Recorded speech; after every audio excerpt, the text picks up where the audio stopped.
Muy buenas tardes, gol de Messi. Gol de Messi. Vamos a empezar el programa con una sonrisa. Vamos a abrir un poco el juego de esto tan político y tan jurídico que inevitablemente tenemos que tratar en la programación de C5N. Gol de Messi, el segundo, el que aseguró la victoria frente al Manchester City, jugando por el Paris Saint-Germain, jugando en la ciudad de las luces, la luminaria más importante del fútbol mundial, convierte el segundo gol. Vamos a verlo, porque es el primero, además, que anota para el equipo francés y tenía que ser en algo grande, como la Champions League. Estaban ganando los del Paris Saint-Germain por 1-0 y avanza Messi, va a buscar la pared y miren ustedes la maravillosa jugada. No podía ser un gol común y corriente, no podía ser una cosa de rebote, no podía ser un scrimmage, como dicen los relatores, dentro del área en la que hay varios jugadores que pelean por la pelota y sale todo trabado. Tenía que ser limpio, tenía que ser artístico, porque está en una ciudad que es arte puro al aire libre, y entonces ahí va Messi. Primero la escapada, después la pared y después el tiro al ángulo.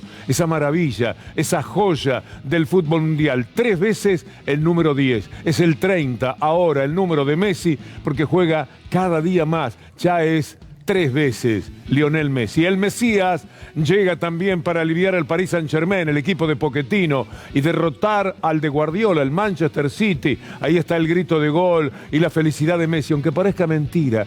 Todas las veces estamos dando exámenes en nuestra vida. Y Lionel, en este arranque, en esta jugada, en esa velocidad, dejando por el camino a su adversario y buscando la pared con Mbappé, también hay que decir, juega cada nene, cada hombre, Neymar, Mbappé y Lionel Messi. Ahí están abrazados. No llega Mbappé todavía porque Mbappé parece que tiene un entripado con Neymar señalando que no le pasa la pelota, lo cual no me parece para nada que sea cierto, de acuerdo a lo que se ha visto. Lionel Messi en la apertura de nuestro programa, para felicidad de los amantes del fútbol y también de los amantes de lo argentino, porque ver un astro de esta característica, con ese genio, cualquiera que nunca vio fútbol sabe que esto es artístico. Viene un marciano y dice, eso es arte, ¿no? Sí, señor, le respondemos, eso es arte. Pero estaba diciendo que Messi necesitaba este gol. Siempre tenemos una necesidad extra en la vida. Cuando parece que no hay nada que demostrar,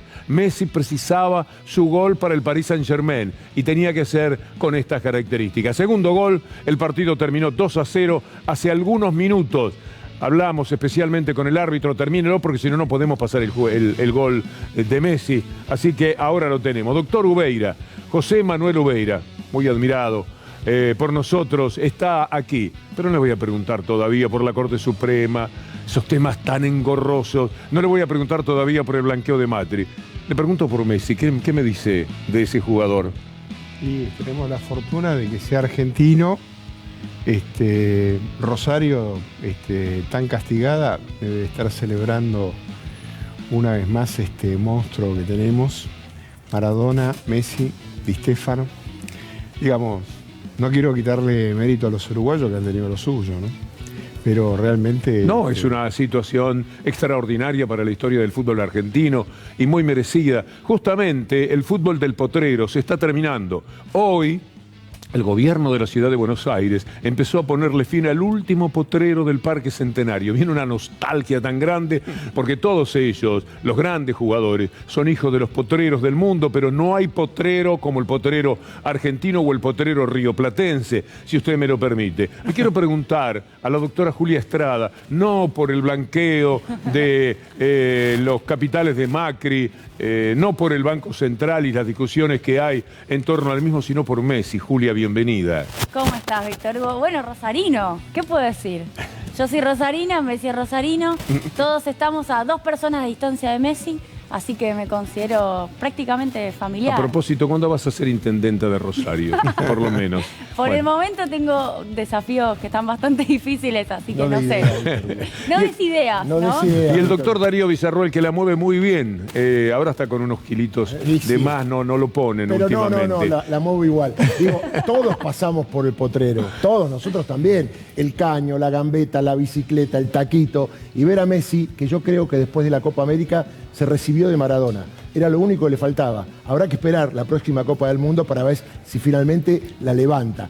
Y otra cosa, a título informativo, Messi no había jugado el partido pasado. lo tuvieron reservado, hoy volvió, hizo el gol, y lo bueno, que vienen 3 partidos argentinos y que Messi se lo ve muy bien. Argentina ganando esos 3 partidos, obviamente estará clasificado para un Mundial que me parece a mí será el Mundial de Messi. Lo dijimos muchas veces, pero Messi está cada vez más parecido a Diego, che. Maradona es Dios y Lionel es el Mesías, así de simple, para buscar una síntesis de estos dos grandes. Como le pregunté a todo el mundo por Messi, y viene con nosotros también Lautaro Maislin, como todas las tardes, ¿qué te parece esto de Messi, Lautaro? Víctor Hugo, en relación a su nuevo club, por supuesto, mucho más contento con este gol de Messi que con la imagen del otro día cuando lo sacaban del campo de juego. Así que la verdad que muy contento con lo que aporta Messi en el fútbol mundial.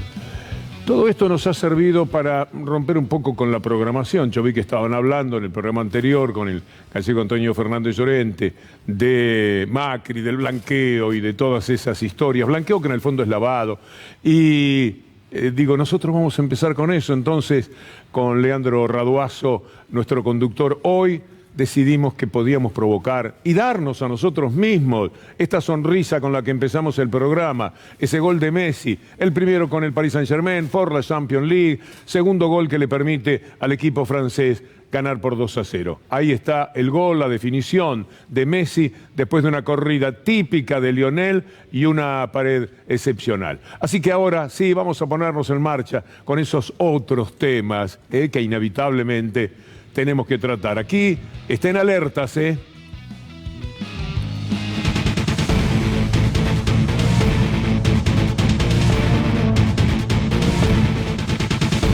Alerta en C5N, doctor Darío Villarroel. Tuiteó Cristina Fernández de Kirchner. Dice, en 2016 publiqué la carta, no es mi mamá, es tu papá y vos también, en respuesta a una denuncia ridícula que el gobierno de Macri había hecho contra mi madre. Bueno, la verdad que me quedé corta. Era tu papá, eras vos y tu mamá también. Contundente este tuit. Lo que dice Cristina tiene que ver con lo que rápidamente pasó por allí, que es la noticia en ámbito financiero. La abuela, las hijas, el yerno, los nietos, todos los Kirchner denunciados en la justicia. A esto se refería Cristina Fernández de Kirchner. Pero si subimos, es decir, si bajamos, nos vamos a encontrar con la noticia de ámbito financiero que da lugar a lo que vamos a desarrollar a continuación con la visita del doctor José Manuel Ubeira, de la doctora Julia Estrada y con Darío Villarroel y Lautaro Maislin. ¿Podemos mover lo que tenemos en pantalla? Eso es, estamos buscando, Gianfranco blanqueó un fideicomiso de la madre de Macri prohibido por la ley. Está prohibido claramente, tiene que ver con algo que sucedió en el 2016, que alcanzaría a 25 millones de dólares. Su verdadera titular, ¿quién era? La mamá, Alicia Blanco Villegas, que en el 2020 lo reintrodujo en su patrimonio. A ver si le queda claro. Lo corrieron, lo volvieron a traer y no pasó absolutamente nada. Lo concreto es que hay pruebas claras, precisas, documentales de esta maniobra, con lo cual toda la familia está involucrada. El arte de blanquear. Mauricio Macri. Qué buena la presentación. Muy bien, un trabajo verdaderamente artístico. El arte lo ha tenido quien preparó este material. Después me dan el crédito porque me gusta saludar a los artistas de la casa también. Doctor José Manuel Ubeira, ¿qué dice para empezar sobre este tema? Y no, la ley de blanqueo, cuando la promovió Macri, a diferencia de otros casos, usted recordará que el diputado Solá en su momento determinado hizo todo un planteo en la Cámara vinculado a específicamente que determinadas acciones de blanqueo, determinadas personas dentro del blanqueo no podían entrar, sobre el tema de los funcionarios públicos y compañía. O sea que claramente la del blanqueo es una ley que en sí mismo es una ley mala, pero es necesaria de alguna forma para que el Estado pueda de alguna forma recaudar. En este caso particular lo que hicieron los Macri fue hacer una ley de blanqueo a medida o en función de sus propios intereses. Lo que pasa es que, bueno, el problema con Macri es que él es un ampón de toda la vida. Y cuando llegó al poder, ¿qué era lo que se podía esperar? Concretamente que las leyes fueran dictadas a medida conforme a sus intereses. Entonces, no es solamente esta ley, es lo del correo, estar de los dos lados del mostrador, en fin, la utilización del Estado de la manera más escandalosa, ¿no? Además, doctor, Mauricio Macri, después de la ley, que no podían estar familiares de funcionarios, sacó un decreto. Está aquel famoso llamado con Sergio Massa, que teóricamente dio lugar a esto. Y lo que hizo Solá en el planteo, creo que todavía está en la Corte. ¿La Corte no resolvió? Está en la Corte todavía hasta el día de hoy, bueno, pero se están religiendo mutuamente, así que me parece que deben estar bastante ocupados con eso. ¿Qué quiere que le diga? Es un escándalo, un horror, un bochorno, una cosa que no merece ningún tipo de comentario. Y la pobre vieja a lo mejor no debe tener ni idea de que le han sacado y le han vuelto a poner, andás a ver. Se enteró por los diarios. Pero seguramente deben haber hecho cualquier trapisonda. ¿Sí? Víctor Hugo, los invito a viajar en el tiempo. Vamos al gobierno de Mauricio Macri. Un día hubo una conferencia en la que una periodista le dijo: ustedes hablan mucho de la transparencia, pero ¿qué pasó con el DNU que permite que su hermano blanquee dinero? Si les parece, lo compartimos y después lo analizamos. Habla, uno de los discursos que más repite es la transparencia, la honestidad, la ética. ¿Cómo explica entonces a los argentinos el hecho de que su hermano haya blanqueado millones de pesos gracias a la ley que usted reformó por decreto? Gracias. Que mi hermano haya blanqueado era un derecho que le daba la ley y lo hizo dentro de la ley. Extraordinariamente cara dura. Una ley que habían hecho ellos para poder hacer esto. Una ley que por otra parte tiene que ver con algo que sucedía en el mundo y que conoce muy bien la doctora Julia Estrada.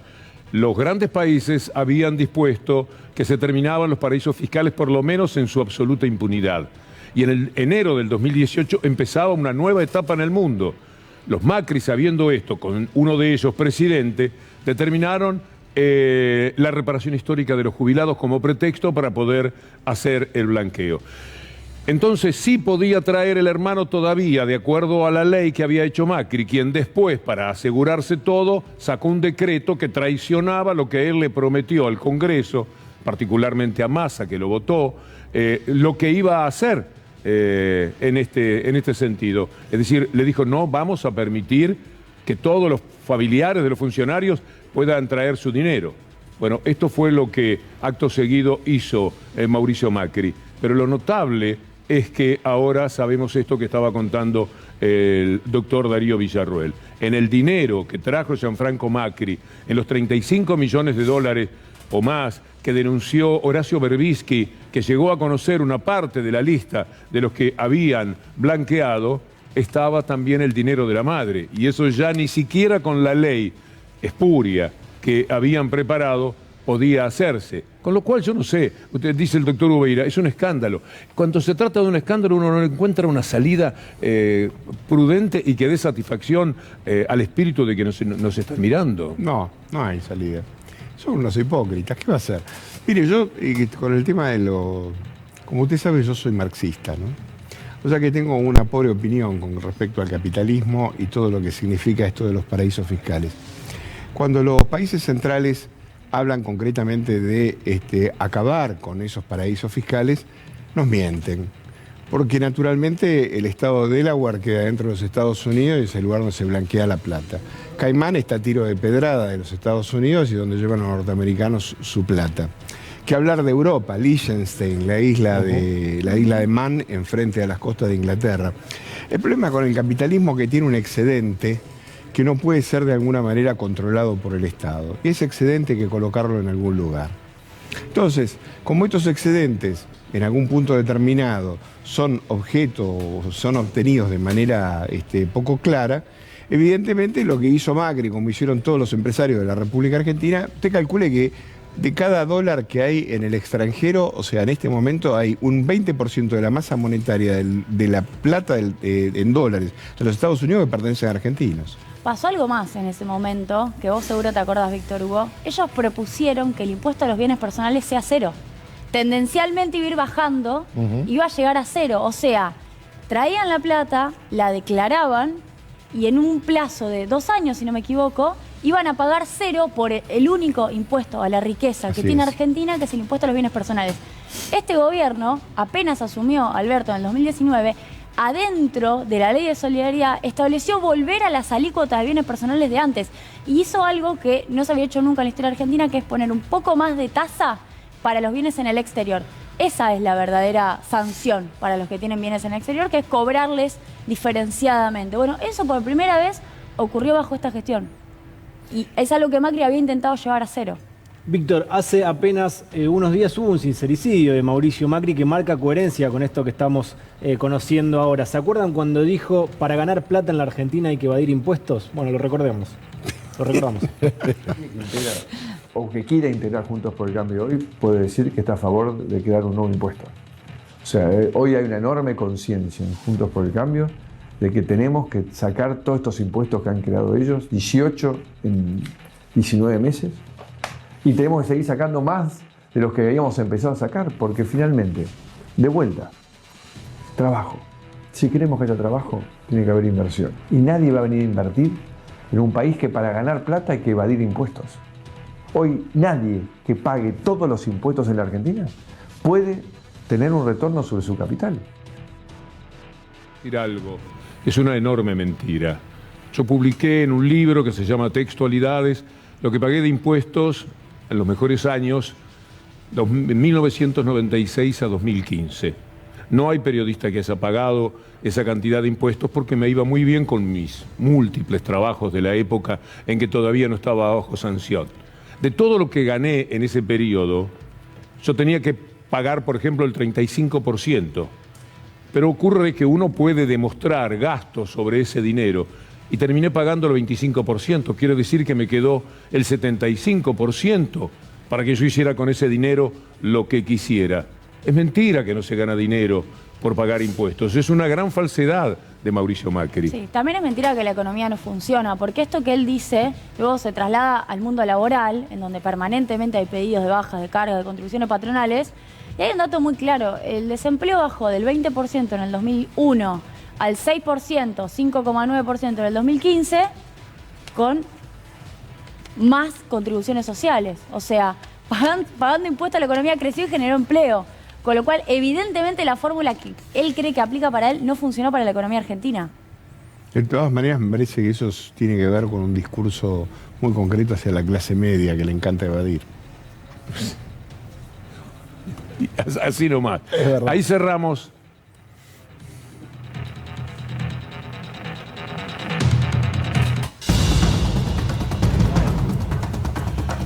Independiente, Avellaneda, problemas muy serios, estalló la guerra en la barra de Independiente. Esta es una cobertura muy amplia, muy ambiciosa en cuanto a lo que se dispuso periodísticamente de C5N. Hubo tiros, hubo corridas en la puerta misma de Independiente. Los chicos de un colegio se tenían que refugiar con una enorme preocupación de maestros y algún padre que se había adelantado por algún motivo. Fue un momento de zozobra, de auténtica angustia por el enfrentamiento de barras bravas, detenidos y heridos por el enfrentamiento en Avellaneda. Y vuelve el público a las canchas y los barra bravas son público. Y preparan el terreno porque hay negocios que tienen los barra bravas, como los negocios de venta, como el tema de los trapitos, y siempre hay internas. Lo digo yo como ex vicepresidente de un club de fútbol. Y la verdad que esto va a pasar en todos los lugares donde los clubes que jueguen de local se preparan para recibir público. Hay detenidos, obviamente actuó la policía, llamó la atención la violencia, la hazaña que tenían algunos, porque identificaron autos por ahí del otro grupo y directamente lo patearon, le tiraron cascotazos, pero atención con que vuelve el público a las canchas. Hay que estar atento. Obviamente estamos saliendo de la pandemia, está todo previsto, los ministerios de salud y de deporte dicen está todo bien. La AFA por ahora autoriza, pero está preocupado. Dicen muchos que todo bien desde el punto de vista político, pero los dirigentes de fútbol dicen sí, que vuelva el público, pero tienen un problema bárbaro porque a su vez tienen que contratar seguridad, mire, si no, para saber qué va a pasar cada domingo a partir de este domingo, que nada más y nada menos juega Boca River, River Boca, con el relato de Víctor Hugo. Te paso el chivo, ¿verdad? Muchas gracias, muy amable. En Radio Nacional faltó Sí, señor, decir. muy bien. Me da mucho gusto estar con un River Boca. ¿En qué cancha se juega el partido? En River Plate. En River, Sí. Entonces se dice River Boca. Muñoz decía River Boca, Boca River, porque no quería molestar a ninguno de los hinchas nombrando al equipo en primer lugar. Pero uno se toma de la condición de local y así está. Pero es muy lamentable y muy peligroso y también escasamente auspicioso lo que sucedió hoy allí en la sede de Independiente.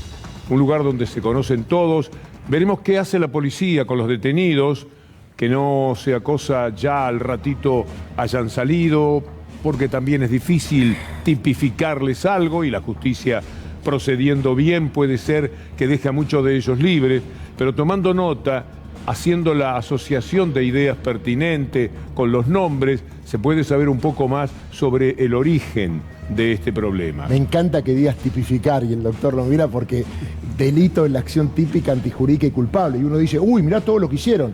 Ahora a la hora, cuando le llega el expediente, dice que es robo, daño, lesiones, amenazas, disparo de arma, portación de arma. Digo, se complica a la hora de saber qué delito le van a imputar y seguramente los van a liberar. Doctor, es así la cosa, ¿no? Sí, hubo la ley, creo que está vigente, la ley de la Rúa que propuso en su momento sobre el tema de espectáculos deportivos. Pero en Inglaterra lo solucionaron muy rápido cuando fue el tema de los hooligans en el famoso partido de Juventus. Y los metieron en cana de por vida. Y se acabó. No hay dirigentes políticos ahí, me parece. Claro, ahí no hay dirigentes políticos. Los clubes tomaron la decisión de solidarizarse con el Estado inglés y como era una vergüenza, porque Inglaterra, los clubes ingleses no jugaron no sé por cuántos años en Europa, los metieron presos y se acabó el partido.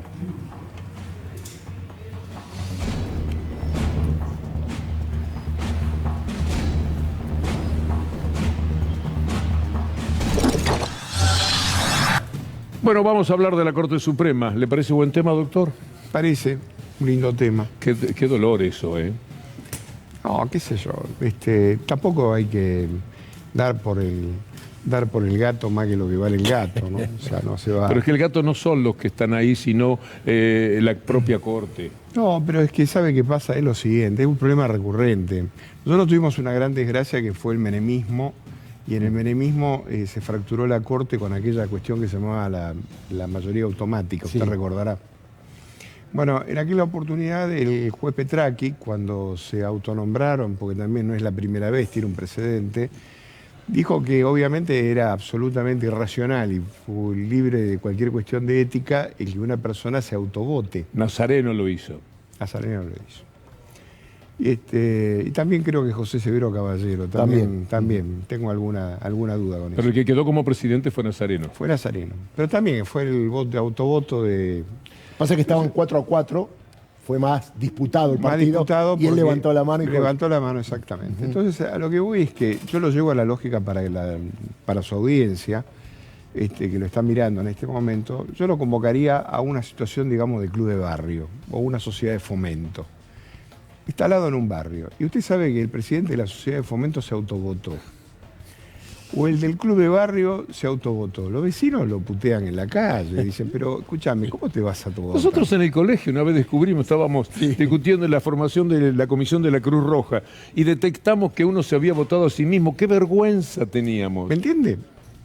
Cosas elementales que tienen que ver ni con el derecho, ni con cosas estrambóticas, sino con la Pero además se sencilla... votaron a sí mismos en circunstancias en las cuales estaba faltando el 40% de la Corte. Bueno, por eso. Entonces, en este caso particular, Lorenzetti estaba fuera por una actividad extracurricular, pero en representación de la Corte, supuestamente, y la señora Hayton ya evidentemente no se quiso sumar. Pero la realidad es que el autovoto es una cosa vergonzosa, y creo que es el último peldaño de una cantidad de pasos que se han dado, en la cual el desprestigio, que es lo único que el juez tiene, porque el juez hace valer sus sentencias por el prestigio. Cuando el desprestigio te afectó, es un cáncer que acaba con el sistema, ¿no? Pero es coherente, doctor, porque estamos hablando del autovoto de los dos que habían aceptado que los designaran a dedo.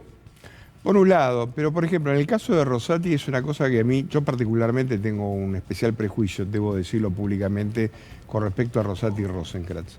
De Rosenkrantz no tengo ninguna duda, porque ya sabemos que, digamos, de qué palo viene. Pero en el caso del doctor Rosati escribe un libro de Derecho Constitucional en la cual dice que nombrar jueces en comisión produce una alteración en la estabilidad institucional de la justicia. Resulta que él fue nombrado como juez en comisión por Macri. Después y aceptó.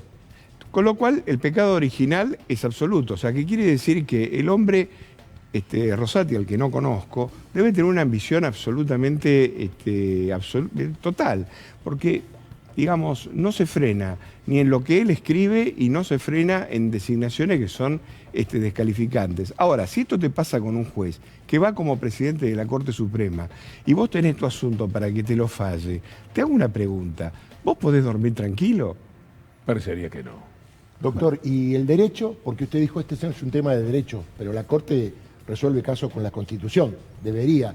Y yo pregunto, ¿no? Estos hombres que a Rosati no se le conoce la voz, para nada. A Maqueda tampoco. Lorenzetti sí, porque está macanchero cada vez que inauguraba el año judicial. Elena Hayton del Nolasco ya no está. O sea, está porque está violando la Constitución. ¿Estamos de acuerdo? Porque a los 75 años tiene que haber ido. Digo, los que pasamos por la Facultad de Derecho, como usted, que creíamos en la justicia, estudiábamos la virtud de la justicia, dar a cada uno lo suyo. Y la verdad vemos que estos tipos dan vergüenza ajena. Digo, por ahí los que estudiamos Derecho o entendemos Derecho lo vemos así porque estuvimos ahí, veíamos los libros, estudiamos. Para ahí la gente común no le interesa. Y me parece que esto tiene que ver con la soberanía del pueblo. ¿Cuándo tendremos una corte que trabaje para el pueblo en serio? Y yo personalmente soy un convencido de que si... Yo tengo una gran discrepancia con el presidente de la Nación, que él dice que no hay que ampliar la Corte. Bueno, ahora acaba de tomar su Me propia sumo a medida. esa discrepancia. Sí. Es increíble lo que dice Alberto Fernández al respecto, Bueno, doctor, porque así fueran 5 integrantes maravillosos, 5 Claro. Zaffaroni, por ejemplo, igual no pueden atender la cantidad de casos de distinta índole que van a parar a la Corte. Pero aparte de todo eso, tiene que ver con la humanidad, porque uno piensa que el tipo que es ministro de la Corte Suprema no hace pis, o no le duele la cabeza, o no tiene intereses. Son personas exactamente igual como usted y como yo. La única diferencia es que por trayectoria y conocimiento saben un poco más de derecho. Un ama de casa o un jefe de hogar que lleva la cuenta de lo que hay que pagar de luz, de expensas, de ABL, etcétera, y vive en la relación con los bancos y demás, está tapado y dice, yo no puedo más con esto. Con un tema que es el de la vida de hogar, imagínense ustedes lo que es estar en la Corte Suprema. Bueno, por eso, entonces, en este caso particular estamos hablando de ciudadanos que están por arriba del promedio, del promedio de todos nosotros.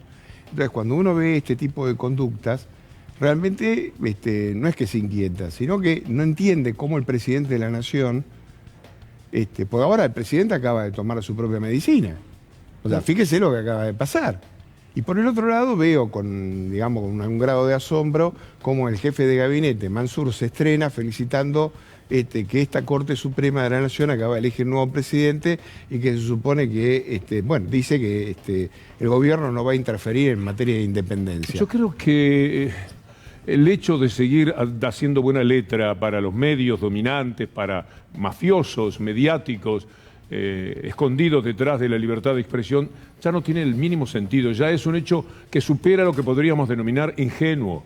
No puede seguir el gobierno no tomando decisiones que se están esperando, porque en este momento, si a la Corte Suprema de Justicia no se le pone el rigor legal y democrático y republicano que corresponda, ¿cuándo? ¿Cuándo se animarían? ¿Cuándo una corte estaría funcionando de tal manera que un gobierno diga, un momentito, a mí me eligió el pueblo para que tengamos un país con determinada organización republicana? No es lo que está sucediendo. Por un lado, y por el otro lado, fíjese como la denominación de origen de los vinos, ¿quién impulsa el pliego, por ejemplo, de Rosati y de este señor Rosenkrantz? Es Rodríguez Simón. Una de las valedoras de Rosati es la doctora Carrió. La doctora Carrió en el año 2000 le pidió el juicio político a Nazareno por autoelegirse. ¿Usted le escuchó hablar ahora, Carrió, de la autoelección de Rosati? No escuchó absolutamente nada. Entonces, digo, llega un momento determinado que uno se pregunta, la gente puede votar a quien se le dé la gana, pero hay que tener Carrió, doctor, memoria. perdóneme, tiene una ventaja que ella va a consultar a la tumba de Urquiza, sabe eso, ¿no? Ella se pone de rodillas frente a la tumba de Urquiza, llora y le plantea, mira, yo tengo que ahora aceptar a Macri. He dicho de Macri que es un mafioso, un sinvergüenza, un ladrón y un contrabandista. Pero tengo que presentarme frente a la opinión pública diciendo que voy con Macri, nada menos, y que Macri es un buen tipo, ¿qué hago? Y ella dice que Urquiza la habilitó desde la tumba para que pudiera decir eso. Por lo tanto, lo del voto de Nazareno, también en las consultas que hizo, se habrá permitido recibir. Ya que habla con Urquiza, habría que preguntarle por qué puso grupas en caseros y nos dejó en medio de las manos de estos fascinerosos desde hace 200 años. Pero no es la mejor elección, parecería, ¿no? Yo digo, qué sé yo, ya que estamos.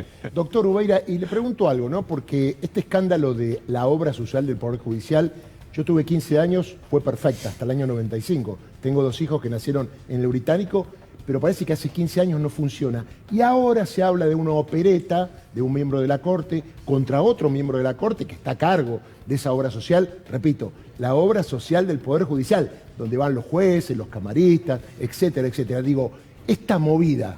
Pero digamos, ¿cuál es la movida? momento. Yo me permito decirlo, vos tenés un pudor jurídico. Estamos hablando de Maqueda. Maqueda es el que administra, o el que puso al administrador, que ya lo corrieron. Hoy hubo una acordada a distancia. Los miembros de la Corte no van nunca, ni aunque le explote todo. ¿Y tiene Maqueda algún familiar también por ahí? Tiene un familiar, se dice que tiene muchos cargos colocados por él. Y por el otro lado, aparentemente acusan a Ricardo Lorenzetti de haber hecho esta movida. Pero se sabe de hace días que Lorenzetti había puesto al periodismo siguiéndole los pasos a Maqueda por ese tema. Pero hoy firmaron todos juntos. Una acordada unánime para nombrar a un señor Marchi, Daniel Marchi. No sé si usted lo tiene, hace así con la cabecita. Por favor, un histórico. Que es de Lorenzetti, dicen. Pasan cosas... lindas en una familia, ¿no? Sí, pasan cosas ciertamente escabrosas, ¿no? En la vida cotidiana.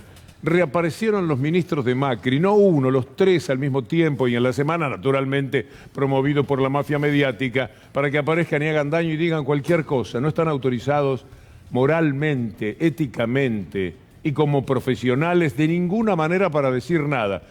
Pero, Lautaro, contá sí, que Víctor lo están Hugo, haciendo. bien lo decías, insólito, estos economistas macristas salieron nuevamente a dar cátedra. Empecemos por Alfonso Pratgay, que estuvo criticando el paquete de medidas económicas que lanzó el gobierno.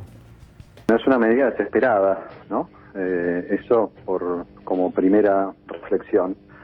La segunda es toda plata que va a gastar un gobierno y es plata que no tiene y la va a gastar para mejorar su participación en las elecciones, ¿no? Esto hay que recordarlo también, porque a veces nos olvidamos. Para el kirchnerismo la línea entre lo privado y lo público, cuando se refiere a ellos, prácticamente no existe, y este es un gran ejemplo. Mi reflexión final es, ellos creen lo de siempre, creen que con el clientelismo confunden sobre todo a los más necesitados, y la verdad que no les funcionó en la elección de septiembre y no veo por qué les va a funcionar en la elección de noviembre, ¿no? Está hablando un hombre que apenas fue ministro de Economía, duplicó la fortuna Fortabat que él administra. De $1.000 millones la convirtió en el doble del dinero que tenían en aquel momento, simplemente con lo que fue romper con el cepo y permitir que el dólar se fuera para arriba. Pero entendamos, ¿qué es lo que está diciendo Pratgay, doctora Julia Estrada? Yo creo que Pratgay está preocupado, porque me parece que lo que está ocurriendo es que hay un diagnóstico que se está modificando respecto al resultado electoral de la última elección, que no tiene que ver con el resultado, sino con cómo está la gente, que es efectivamente identificar que hay una situación de pérdida de poder adquisitivo muy importante, que hay una precariedad social muy importante, que a los 20 puntos que ellos le hicieron perder a los trabajadores, porque esa parte, él se fue temprano, y se fue temprano en el gobierno, entre otras cosas, porque no hizo lo que le pidieron que haga, pero ojo, porque él generó la devaluación y el traslado a precio de 2016, que después niega por Twitter. Él dice que en realidad el dólar no estaba, el dólar estaba al blue y no generó la inflación que generó. Ahora, lo que me parece que está ocurriendo es que le preocupa que efectivamente el gobierno cambie el diagnóstico, ayude a los sectores populares y tenga un descuento en los puntos de acá a noviembre. Pero además, creo que lo que está ocurriendo es que hay una decisión de mejora del salario real. Eso está pasando. Sobre todo para el 2022, el presupuesto de Martín Guzmán piensa en 4% de aumento del salario real. Y a ellos les agarra escozor cada vez que pasa eso. Víctor Hugo, recordemos también que Pratgay ha sido un ministro que para justificar la suba de tarifas lo comparó con 2 pizzas, con 2 taxis, también habló de la grasa militante y cuando no sabía responder preguntas decía no sé. No lo tenemos ahora, pero sí lo tenemos criticando la frase de la vecina que habló con Daniel Goyan y sacaron de contexto en relación a la platita. Lo de la platita es anecdótico para Goyan, pero la vida misma va en la platita para Cristina. Pues sí, Cristina se está jugando la vida en esta elección. Y da esa impresión, su ¿no? vida judicial. Da esa impresión. Este año ya el Banco Central le lleva entregados al Tesoro más de 800.000. 900.000 días. Sí, ¡Qué locura! 900.000. Es literalmente un perro que se muerde la cola, ¿no? Porque no tienen los recursos. La platita es inventar a través de la emisión, y la emisión pega una vuelta y termina mordiéndole la cola a ese perro, termina mordiéndole el bolsillo a la persona que ellos dijeron que querían proteger, ¿no? Bueno, me parece que lo de Pratgay es lamentable. Pero está pasando con Pratgay y está pasando con distintos exministros del macrismo o incluso funcionarios del macrismo. El caso de Melconian, que conversábamos fuera del aire sobre el Banco Nación y cómo finalmente termina reconociendo que hubo una decisión política de vaciar y de achicar el banco. Yo diría de esas declaraciones que nos tiran un centro para decir, efectivamente, eso fue lo que hicieron. Sí, y eso fue lo escuchémoslo. que hicieron para que crezca además el negocio de los bancos privados. Lo tenemos a Melconian, Lautaro. Entonces, Leandro, lo tenemos a Melconian. Vamos a escuchar lo que decía el día de ayer. Melconian hablando del Banco Nación. Quiero adelantarle un poco lo que va a decir. Él señala que, para que se entienda de la mejor manera, Macri, el gobierno, le pedía los dineros excedentes del Banco Nación. Y decía, no, de ninguna manera no. Se lo pedían para otro ítem. Y volvía a decir que no. Y él mismo va a decir que cuando se dice muchas veces que no, lo sacan. Lo sacaron, porque querían ese dinero. ¿Para qué lo querían? Y por ejemplo, para dárselo a Vicentín. Una de las estafas más colosales que hemos naturalizado en la Argentina. Escúchelo a Melconian. No renuncié, me rajaron. No renuncié, me rajaron. Ganábamos mucha plata, fue muy buen año. La plata es de los argentinos, me querían sacar la plata. No miento, porque al año siguiente le sacaron las utilidades al banco.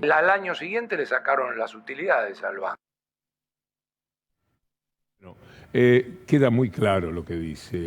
Sí, algunas cosas para reforzar. 20.000 millones de pesos fueron. A valor de hoy son 80.000 millones de pesos. Usaron al banco para financiar las utilidades del banco del sector público. Pero hicieron otras cosas, además, que me parece importante mencionar. Salió estos días la noticia de un canje compulsivo que le hicieron de un bono al banco. El banco invierte, ¿no? Tiene inversiones. Bueno, tenía un bono a una tasa de mercado, compulsivamente se lo cambiaron por una tasa de 17,5%. Una pérdida de 140.000 millones de pesos. Bueno, le agregamos, si querés, Víctor Hugo, el caso de Vicentini y cómo se superaron los límites de exposición al riesgo. Y te agrego otra cosa más, tenía 3 empresas el Banco Nación. Fideicomisos, leasing, factory. Se las dieron al ministro Pancho Cabrera y se las dieron precisamente para que pudiera mejorar su gestión. Todo eso hicieron con el banco. Por eso yo, estos días, cuando Lucas Liach tuiteaba, casi diciendo que el Banco Nación era un banco de segunda, dividiendo, ¿no? Decía Banco Galicia, si me permite mencionar, de primera, Banco Nación de segunda. Yo me pregunto, ¿no será que gestionaron para intentar que fuera eso?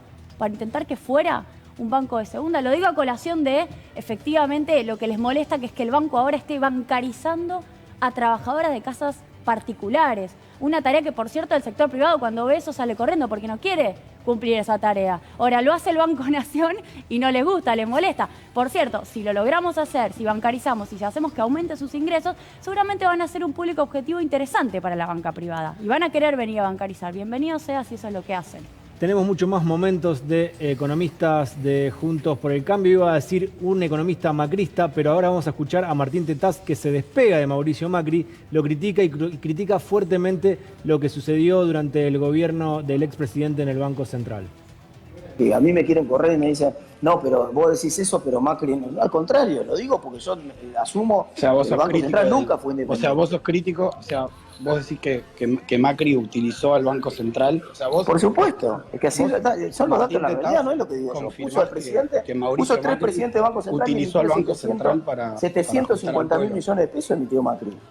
Pero me puedo llevar esa cita, o sea, que vos decís que, como digamos, el jefe de tu espacio utilizó el Banco Central para ajustar al pueblo. Eso es. Pero no es el jefe de mi espacio, yo soy radical, yo me sumo a... Esta es otra confusión que tiene. Bueno, el Frente Electoral, Martín. Le tuve que aclarar. ¿Sabés? Pero no es el jefe del Frente Electoral, tampoco.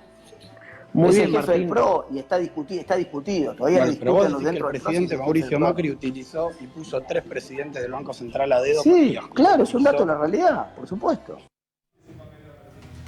Bueno, no lo había visto, lo estoy viendo ahora.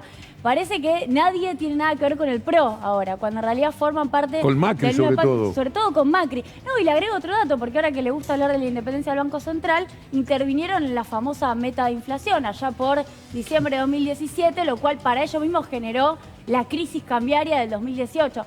Bueno, sepamos que de cualquier manera, atrás de Tetaz y atrás de Melconian también, está Macri. Todos los caminos conducen al mismo lugar.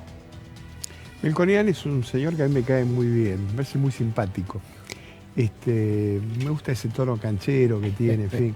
Pero qué lástima que cuando fue presidente del Banco Nación y lo apretaron para que entregara la caja, él como funcionario público, porque lo era, tendría que haberlo denunciado, ¿no? O sea, me parece que tarde piaste. O sea, Melconian. Claro. Sí, desde ya. Melconian es un jugador del establishment, por eso. Supuesto. O sea, pero que su lo paso diga por ahora. el Banco Nación estuvo, digamos, como aprobado, porque no sí. alcanzó a hacer ningún tipo de daño. Tanto es así que Sergio Palazzo, que es un hombre de muy clara visión política, lo despidió bien a Melconian. Es que yo no tengo duda de eso. Lo que quiero decir es que hoy me parece que está adscripto a algún lugar de la interna para favorecer en el bolillero a alguno que le toque mejor, ¿no? Pero tuvo oportunidad de hacer otra cosa y no, en su momento y no lo hizo, ¿no? Tenemos que hacer una pausa. Estaba tan entretenido, voló el tiempo. Ojalá que para ustedes también, porque para nosotros ha sido minutitos nada más esto. ¿Qué tenemos para después de la pausa, Víctor Lautaro? Hugo, lo dejo a modo de pregunta. ¿Volvió Marcos Peña? Marcos Peña, ¿está detrás de la campaña de María Eugenia Vidal? Lo vamos a ver después de la pausa. Ah, mirá. Éramos pocos. Y llegó ¿Acaso? Marcos. Y volvió Marcos Peña. Jugador de la Champions League. Jugador de otra liga. ¿Se acuerdan de quién decía eso, no? Bueno, ahí está Marcos Peña. Será tema, pero después de la pausa ya volvemos.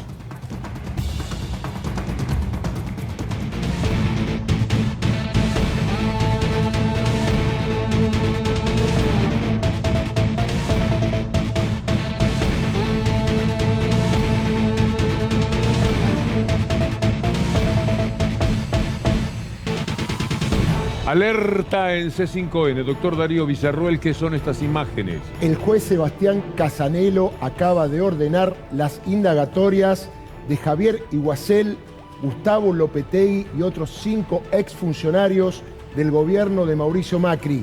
Tiene que ver con un dictamen que hizo el fiscal Ramiro González, que había pedido la indagatoria por la venta irregular de centrales termoeléctricas. Recordemos que en esta operatoria se probó, ya con pericias, que el Estado dejó de percibir casi 120 millones de dólares. Además, se ordena la inhibición general de bienes, tanto de Iguacel como Lopetegui y los otros imputados, y el fiscal, que en su dictamen, claramente aprobado por el juez a la hora de ordenar las indagatorias, deja por probado en esta instancia que evidentemente el dinero que perdió el Estado fue una administración fraudulenta y que además le recuerdo, por eso Víctor Hugo siempre dice las balas pican cerca, la causa está caratulada Mauricio Macri y otros sobre defraudación. Antes de terminar le quiero preguntar al doctor, Macri nunca, porque todas las causas está Macri y las balas pican cerca, ¿qué pasa que no citan a Macri? Y habría que preguntarle porque a la justicia, porque está claro de que mientras funcione la Corte como funciona, es un mensaje que derrama hacia abajo. Y la falta de impulso del Poder Ejecutivo con respecto a este tipo de investigaciones y el tema de colocar en valor no digo la persecución a Macri, porque no es porque hay que perseguirlo, no. pero sí hay que hacerlo comparecer. O sea, no hay claramente un discurso oficial claro que ponga a la justicia donde la tienen que poner y obviamente Macri va a seguir dando vueltas en la medida en que no haya un juez que se anime a hacer punta, ¿no? Da la sensación, doctor Ubeira, que la justicia sigue funcionando como era entonces. Como cuando vinimos de España. ¿Verdad? Es decir, esos cambios que uno podría presumir, aunque sea por influencias políticas, se puedan dar de un gobierno a otro, aquí no han existido, ¿eh? No, Bertuzzi y Bruglia siguen firmando, Stornelli sigue dando dictámenes, todo lo que usted conoce, o sea, Borinsky y Horno siguen estando en la Cámara de Casación. Llorens, que le voy a contar, lo acabo de denunciar hace cuestión de 3-4 días. Sí, el doctor es uno de los 5 denunciantes, Los 5 denunciantes, porque es un escándalo de que diga que él fue en representación a Olivos en representación por deberes institucionales, como si fuera representante de la Cámara Federal, hablar con el presidente. Para eso eligen, miren, todo este lío es para elegir, el presidente de la Corte es el único que puede hablar con el presidente de la República en funciones institucionales. O sea, es todo un mamarracho. Entonces, claro, eso permea hacia diferentes jueces y los jueces dicen, pero yo para qué voy a poner la cabeza en la ganchera si es que de alguna manera nadie se ocupa de que esto tenga un correlato entre lo que se dice y lo que se actúa. Entonces, en lo personal me parece que estamos como cuando vinimos de España.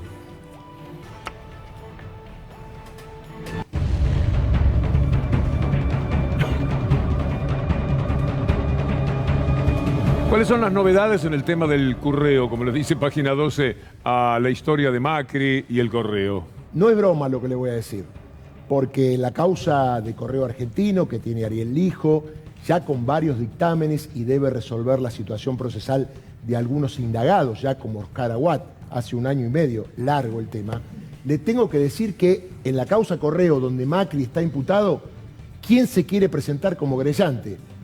Mariano Macri, el hermano. ¿Cómo es esto? El hermano va a querellar a Mauricio Macri, a Socma y otros directivos. Bueno, no quiero desaprovechar al doctor Ubeira, que me puede explicar si realmente un hermano puede ser querellante de alguien que fue expresidente porque le robaron, le birlaron la billetera o dejó de ganar dinero, ¿no? No, ser presidente es una dignidad, pero no significa de ninguna manera que uno pueda ser un chorro y de su propia familia, así que esto no te excluye.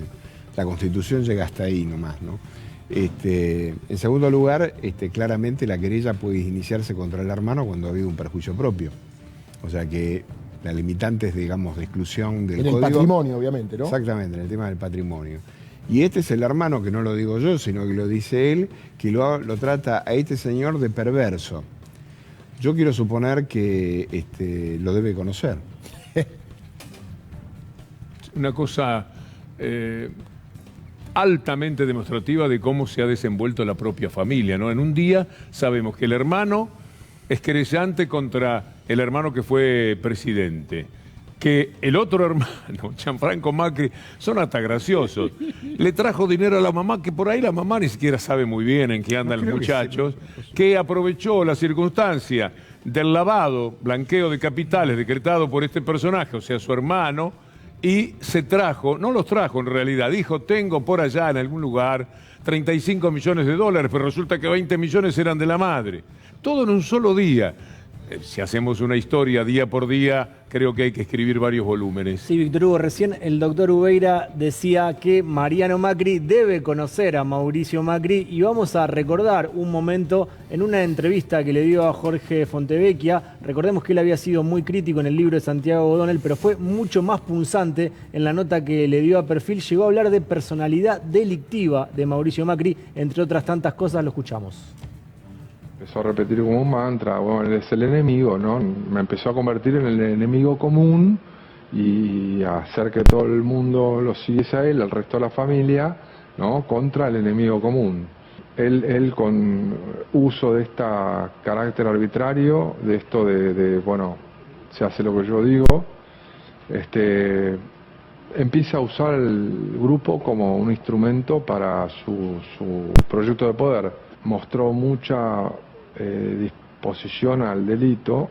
Esa negativa por mi parte a ser cómplice de sus maniobras es lo que hizo que cruzaste el Rubicón, como me dijo en un momento, ¿no?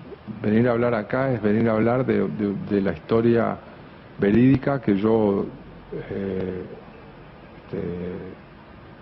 viví, de un personaje que se ha vendido como, digamos, con un marketing de algo que no es, que se haya opuesto la familia por su proyecto de poder, que ha llegado realmente a destruirle la vida los últimos años a mi padre, me ha llevado opuesto a mí,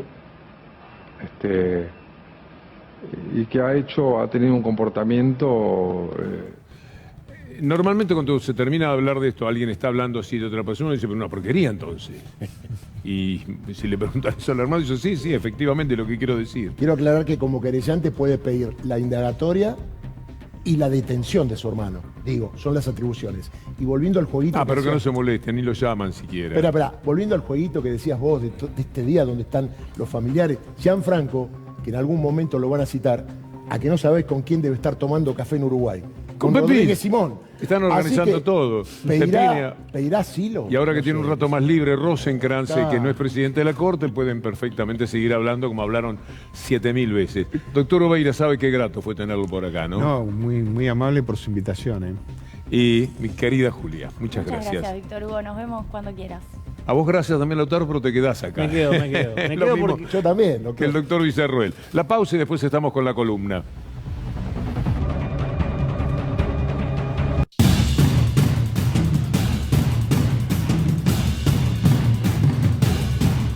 Cuando hablamos del capitalismo salvaje, queremos decir que es algo peor que el propio capitalismo.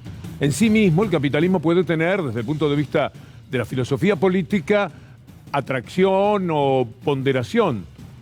Pero cuando hablamos del capitalismo del estado de bienestar europeo, incluso del capitalismo Roosevelt de 1930 a 1980, pero no de este capitalismo, el financiero, el que desde 1980 lanzaron para los tiempos, lamentablemente, y sin solución de continuidad, Thatcher y Reagan. Y le han hecho tanto, pero tanto daño al mundo. Han sido verdaderos genocidas en la historia, Thatcher y Reagan. Ese es el capitalismo salvaje que cada día es peor.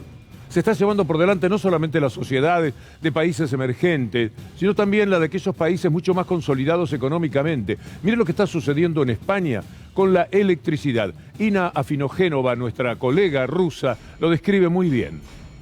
El precio de la electricidad en España bate récord. ¿Qué decir cuando ese aumento se multiplica por casi 4 veces en apenas un año, como sucedió entre 2020 y 2021? Una vez por día, la Red Eléctrica Española, una entidad pública, calcula la cantidad de electricidad que necesitará el país en cada hora de las 24 horas del día siguiente. Las empresas ofrecen sus productos mediante subastas, cuyos precios varían según la fuente de generación: eólica, hidráulica, nuclear, de combustibles fósiles, etc.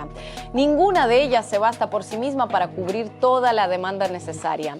La trampita del funcionamiento del mercado eléctrico español, que viene determinado por la Comisión Europea, está en que toda la energía que se compre para una hora determinada, los usuarios la terminarán pagando al precio de la energía más cara de todas las que completan la demanda en ese tramo horario. Es decir, si para una hora en concreto el 80% de la energía adquirida es de origen hidroeléctrico, barata, el 19% nuclear, barata también, y el 1% restante es de gas natural, mucho más cara, la Red Eléctrica de España pagará a las empresas el 100% de la energía al precio de gas natural, el más elevado de todos. Por increíble que parezca, así es como funciona. Además, el mercado eléctrico español funciona como un oligopolio de facto, en el que 5 gigantes energéticos controlan la práctica totalidad del mercado de particulares y más de 2/3 del suministro al tejido empresarial de España. Qué suerte que la Argentina está a salvo de esto. Usted se da cuenta lo que hacen, ¿no? Bueno, eso es capitalismo salvaje, que forma también gente de comportamientos salvajes. Hay algo muy feo en el ser humano, consolidado espiritualmente dentro del capitalismo, porque se comportan de esa manera, se llevan todo por delante, no tienen la mínima solidaridad, nada. Hay algo que escribió Ricardo Forster en su libro La sociedad invernadero. Algunos están adentro y protegidos y todo lo que queda afuera no les importa absolutamente nada. Cuando llegó el Brexit en Gran Bretaña, muchísimos, los que votaron a favor del Brexit, lo hacían también pensando en los extranjeros que viven allí y decían, y va a ver lo que pasa después, que se vayan, no los queremos, que se vayan. Escúchelos, 2016. I'm worried about immigration. Let's take our country back again. People could get houses, now you cannot get a house. We want our country back. Close the borders, is that what you would do? Completely. It's never been so easy to get people to talk about immigration.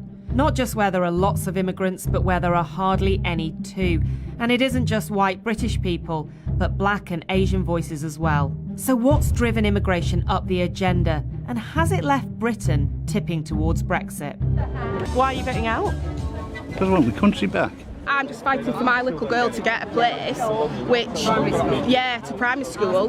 What makes you feel that it's all about immigration? because they get all the benefits. Would I like to close the borders? I like to have them regulated a hell of a lot because all the rate's gone up, the children, the deaths, the crime rate, it's all gone up. Hay que ver lo que pasa ahora. Fíjense, los camioneros de Europa diciéndole, bueno, ahora arréglense, porque el Brexit ha generado que no haya esos inmigrantes tan pero tan necesarios. Portazo de los camioneros europeos al Reino Unido. No vamos a sacarlos del lugar en el que se han metido. Se necesitan cerca de 100.000 conductores profesionales nuevos para acabar con los problemas de distribución que amenazan al conjunto de la economía. Arréglense ustedes como dé lugar.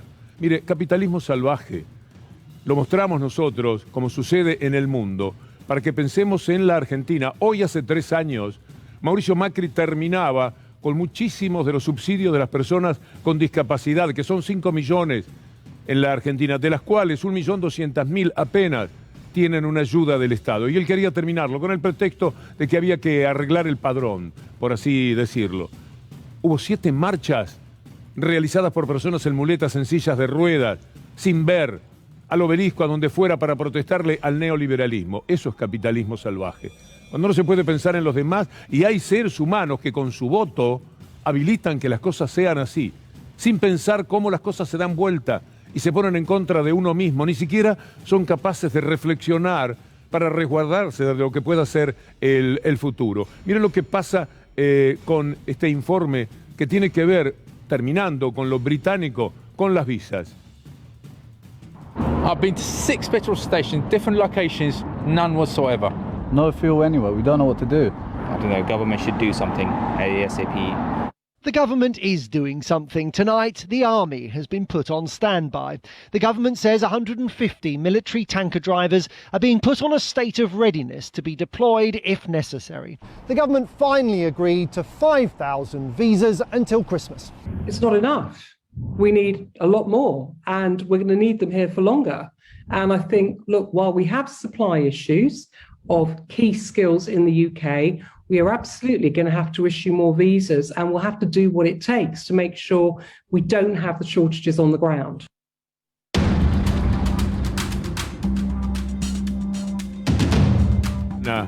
Siempre será la vacuna. Miren lo que escribe Santi Olsevicki, que es uno de los hombres que seguimos en toda la información que nos aporta. Cuando la variante Delta empezó a predominar en el Reino Unido, tenían al 58% con al menos una dosis y al 38% con 2. Argentina, sin predominancia de Delta, aún tiene el 65%, 7% más que el Reino Unido, con al menos una, y al 47%, digamos al 50% con 2. Mire lo que importante que es lo que está sucediendo. Mire esta otra noticia, porque digamos cosas para que podamos sentirnos bien, de vez en cuando sentirnos bien en la Argentina. Va a alcanzar el 50% de su población vacunada con 2 dosis. ¿Quiere algo más? Mire qué interesante. La ciudad abre la inscripción para que se vacunen menores de 12 a 17 años sin comorbilidades. Esto es bueno, pero mientras tanto vale la pena recordar lo que nos decía la mafia de Clarín cuando hablaban de Suecia, porque todo era molestar, perturbar, instigar a la rebelión de la gente contra el gobierno, que es contra la democracia también. Miren lo que decían de Suecia. Sin cuarentena, los expertos dicen que Suecia le ganó al coronavirus. Esto es en tiempos de la cuarentena, 22 de septiembre del 2020. Sin cuarentena, decía la mafia de Mañeto, los expertos dicen que Suecia le ganó el coronavirus. Tendría inmunidad colectiva y evitó una segunda ola sin vergüenzas, bandidos, verdaderos depredadores de cualquier forma de felicidad del pueblo. Un nuevo héroe nacional, decían el 3 de septiembre, de polémico a consagrado, así vive y así piensa Anders Tegnell, el padre del modelo sueco contra el coronavirus. Bueno, vamos a ver cómo está la situación ahora. Ernesto Resnick publica este tuit. Suecia iba a terminar con la pandemia contagiando a todos los que hicieran falta hasta alcanzar la mítica inmunidad de rebaño. ¿Era así o con vacunas? Adiviná cómo lo lograron, dice Resnick. Y este gráfico lo demuestra. Arriba, esos picos que usted ve son contagio y muerte sin vacuna. Y cuando cae todo hacia la derecha, bien a la derecha en amarillo, lo que está sucediendo es lo verde, el aumento de la vacuna. La vacuna es lo que terminó con el tema de, o por lo menos se combatió mejor al coronavirus en Suecia. Ernesto Resnick, Suecia y Noruega llegaron al alivio de la pandemia vacunando casi igual, misma cantidad y al mismo momento. Muy bien, mire cómo van esas líneas de la vacunación, pero cómo llegaron hasta aquí fue muy distinto. Suecia tuvo más de 10 veces más muertos que Noruega. Esta es la realidad. Yo quisiera poner de nuevo, le pido a Leandro Raduazo, que nos está llevando de la mano, lo que escribió Clarín allá por septiembre, cualesquiera de esos títulos, de esa verdadera mafia, porque hay que ubicarse. Hace un año se podía hacer mucho daño. Entonces, en medio de la polémica, el otro me gusta todavía más, aparecía un héroe que era el padre del modelo sueco contra el coronavirus. ¿Dónde estará papá? Pongamos el otro, porque es muy significativo. Sin cuarentena, decía la mafia de Mañeto, los expertos dicen que Suecia le ganó, los expertos, le decían a la gente, a los que saben, no estos que están en el gobierno, los que saben dicen que Suecia le ganó el coronavirus, tendría inmunidad colectiva y evitó una segunda ola. ¡Qué bandidos! Pero son el poder real que todo se lo lleva por delante. Y ahora, temerosos de las encuestas, de los números en los que hay que pensar cuántos votaron, cuántos van a votar, etcétera, y cuántos pueden cambiar su voto, están instalando la idea del fraude. ¿Desde qué lugar, entre otros? Bueno, tendría que ser el mismo resultado en noviembre. Más, yo creo que son partidarios, desde la mafia de Clarín, de ir a una escribanía y firmar un documento que diga, de acuerdo al resultado que hubo en las PASO, no vamos ni a realizar las elecciones generales de noviembre, porque todo tiene que ser igual. ¿Quién va a cambiar su punto de vista en 2 meses? Como se preguntan en TN. Con esto, con ese sonsonete, con esa idea, se llevan por delante el valor de la democracia, el valor del voto de los ciudadanos. Es tremendo lo que sucede, pero quieren hablar del fraude porque saben que algunas cosas pueden ser distintas en noviembre. ¿Cree a esta altura que el gobierno se va a quedar de brazos cruzados de acá a noviembre? La lógica, el sentido común indica que deberían volver a perder el 14 de noviembre porque la gente no cambia su voto en 2 meses. ¿Qué puede pasar para que vos cambies tu mirada sobre el gobierno de Alberto Fernández de acá a noviembre? Bueno, es raro. La advertencia tiene que ver con fiscalizar la elección. La oposición pide fiscales, fiscalizar la elección y estar atentos a posibles delitos electorales. Posibles delitos electorales, dice la gente de Clarín. Va a haber delitos electorales. Lo que nunca dicen, jamás, es cómo se podría cometer un delito electoral. Cómo se podría tergiversar un voto. Y no lo van a poder hacer porque no se puede. El régimen electoral de la Argentina es muy bueno. Y no se puede hacer eso que esos dicen para cubrirse.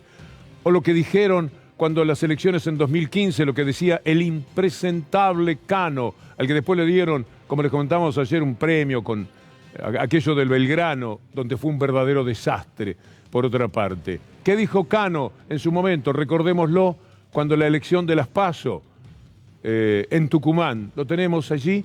Todo el derecho a pensar que acá hay pergeñada una asociación ilícita para hacer un fraude y vamos a hacer la denuncia penal correspondiente. Eso es lo que decía. Vamos a hacer la denuncia penal correspondiente. Mire la desmentida. Por supuesto, esto era un absurdo, lo que presentaba Cano, que terminó perdiendo por mucha más diferencia de la que había perdido en las PASO. Argentina, declaran válidas las elecciones en la provincia de Tucumán, cuenta BBC. La Corte Suprema de Justicia de Tucumán declaró válidos los comicios realizados el pasado 23 de agosto en esa provincia de la República Argentina. ¿Por qué hacen todo eso? Mire esta placa, es muy interesante lo que ayer compartíamos con ustedes. Cómo cambiaron las cosas en el 2019. Para que no venga TN, para que no venga Clarín, para que no venga Mañeto y ninguno de sus voceros a decirnos que no puede cambiar el voto. ¿Cómo va a cambiar el voto en 2 meses? Sería una barbaridad pensar en eso. Bueno, mire esta placa. Ahí la tiene, frente de todos. Tuvo en las PASO del 2019, 48%, un poquito menos. En las generales, 48%, un poquito más. El PRO, mire cuánto mejoró, casi 9 puntos. Mejoró 9 puntos. La diferencia fue la mitad, descontó más del 50%. Mire lo que sabe Clarín ahora. ¿Por qué tiene el miedo? Porque Clarín vive haciendo encuestas. Es muy grande el negocio que tiene detrás ese grupo de ampones. Es muy fuerte. Entonces tienen que cubrirse de todas las maneras de que ese resultado que los puso destapando, descorchando champán, se mantenga, que no pueda cambiar. Y si cambia, poder ir con el fraude y un día sí convertir a la Argentina en Venezuela, hablando de fraude, la participación de otros países, de organismos, etcétera, y vilipendiando la República como ellos son capaces de hacer en nombre de sus intereses. Mire este dato de ámbito financiero. Oficial, votó el 66% del padrón electoral en las PASO del 2021. El 66%. Ahora mire este otro destacado de las generales del 2019, 81%. Bueno, ¿cómo varió la participación respecto de elecciones anteriores? Se preguntaba chequeado en aquel momento. 81% fue la cantidad de votantes en el 2019 en las generales. Ahora fue el 66%. Entonces la mafia sabe que hay un 14%. ¿Qué es lo que va a hacer? ¿Por qué no fueron a votar? ¿Por qué estaban desganados?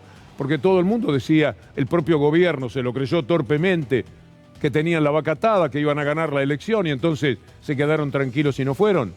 ¿Serán esos votantes los que van a aparecer con el 14%? ¿Se llegará otra vez al 80%? ¿Qué pasa en ese 14%? Por eso se están cubriendo. Por eso es que mienten como mienten con todas las voces que son capaces de tener. Vamos a mostrar dentro de todas las mentiras aquellas que quieren jugar políticamente. En La Nación Más, mire usted, el gobierno tuvo que desmentir un informe de La Nación Más sobre supuestos excesos de gastos. Según apuntaron, no es cierto que haya gastado 108 millones, 200.000 pesos en pasaje para el presidente. Pusieron cualquier número, cualquier desastre, más o menos era así. A mí no tiene desperdicio. Yo acá te lo preparé también con unas placas parecidas. La nota de Gasulla, lo de los gastos de Fabián. Sí, claro. Es muy lindo. Claro. Es raro. Gastos en pasajes. Salgamos del periodista. Me alcanza con lo que La Nación Más tiene que reconocer. Todos los datos que se dieron son falsos. Ninguno es verdad. Y todos procuraban hacer daño. Lo que el presidente había gastado en la comida para su perro. Lo que el presidente había gastado en ropa para él y para su señora. Lo que el presidente había gastado en comida. No nos olvidemos que La Nación y otros medios han denunciado que Alberto Fernández no desayuna café con leche, sino churrasco con huevo frito. Es más caro. Mire, son tan sinvergüenzas que a veces cuesta hablar en serio de esta gente. Vamos a ver lo que escribió el ex juez Rosansky sobre este tema. Estiramos un momentito, como no, mientras encontramos algo que es una de las tantas pruebas. El gobierno sacó un comunicado el viernes dando ítem por ítem una desmentida total, rotunda y absolutamente creíble. No se va a meter en un lío mayor desmintiendo aquello que después puede mantenerse en la acusación. Si no lo tenemos a Rosansky, le aprovechamos para mandarle un saludo y nuestro respeto. Y mire ahora lo que es el destacado de la deuda que tomó la gente para poder sobrevivir. El 70% de los hogares que tomaron deuda en pandemia lo hicieron para comprar alimentos y medicamentos. Los hogares tuvieron que amortiguar a través de las deudas el impacto socioeconómico de la pandemia. La pandemia es la que jugó. La pandemia, la que acaba de voltear a Merkel, la que determina que le tiren huevazos a Macron. No nos hemos perdido esas imágenes porque son altamente demostrativas de lo que la pandemia hizo con líderes bastante consolidados en sus países, particularmente Angela Merkel. Bueno, ve ahora esta etapa de la mafia. Por temor a un rebote de la inflación, quieren que los super frenen precios. Muchachos, nunca una para el pueblo. Por temor a un rebote de la inflación, quieren que los super frenen precios. Por eso se reúnen con los supermercadistas, que también es gente para darle de comer aparte, desde ya para decirle, muchachos, podrían frenar un poco, no enloquecer a la gente con una economía en la que los únicos que ganan y ganan mucho son ustedes. Parece mentira que se lo tengan que pedir así, pero mucho más todavía esta etapa de la mafia, porque ellos quieren que los super no frenen los precios, quieren mucha inflación para que en noviembre el 16% que falta votar no se equivoque, entre comillas.